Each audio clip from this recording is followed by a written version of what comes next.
She just finished cursing her father as a useless drunk. She said if she could go back in time, she'd stop her mother from marrying him. And then she actually travels back 34 years and sees her mother as a young woman. While shopping with Mi-suk, Yoon-young spots her mother in the distance. Her mother is fighting with a crowd over discounted items. Mi-suk says what's the point of fighting over discount items? Yoon-young sees her mother fall and wants to help her up. But Mi-suk says no matter how poor you are, you can't lose your dignity. Yoon-young looks at her mother lying awkwardly on the ground and starts to doubt herself. Her mother notices Yoon-young at that moment. She greets Yoon-young, but Yoon-young turns and walks away. Her mother watches her daughter leave, not knowing what to do. As soon as Yoon-young walks out, she sees her mother appear across the street. She shouts several times, but her mother doesn't respond. Yoon-young anxiously runs across the road. Her mother hears the voice, turns around, and says she's worried seeing her daughter like this. Yoon-young angrily asks her mother why she ignored her, but her mother just crouches down. It turns out her mother was buying her shoes. Her mother is so happy and tells her to try them on right now. Yoon-young thinks changing shoes in the middle of the street is embarrassing.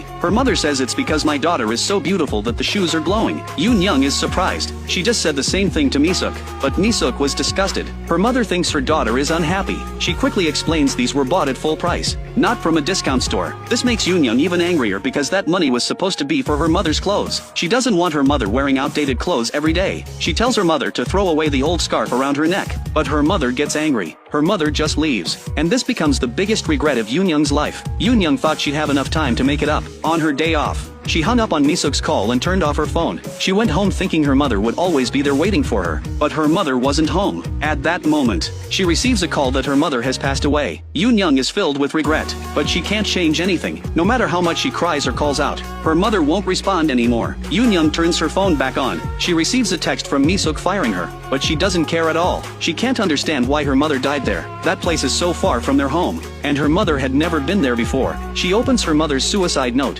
Her mother says that ever since Yoon-young left home, she feels her daughter is growing more and more distant. She remembers when Yoon-young was little and said she'd play with her mother forever. Yoon-young said that even when her mother got old, she'd stay with her. But today when her mother said she didn't want to play with her anymore, Yoon-young just laughed. She says if she could go back in time, she wants to hold her daughter's little hand once more. Yoon-young begins to blame herself deeply. As she's grieving, a small box catches her attention. She opens the box. Inside is a note. Her father finally comes home. The last 3 calls her mother made before dying were all to him, but her father was drinking the whole time and never answered the phone. Yoon-young worked herself to the bone earning money just to escape this home. Her father and mother would fight whenever they were together. Every time they fought, her father would leave home, but her mother would wait for him to come back. She got tired of seeing this every day, so she wanted to run away. She doesn't understand why her mother would marry this kind of man. If she could go back in time, she'd stop her mother from falling in love with her father and herself.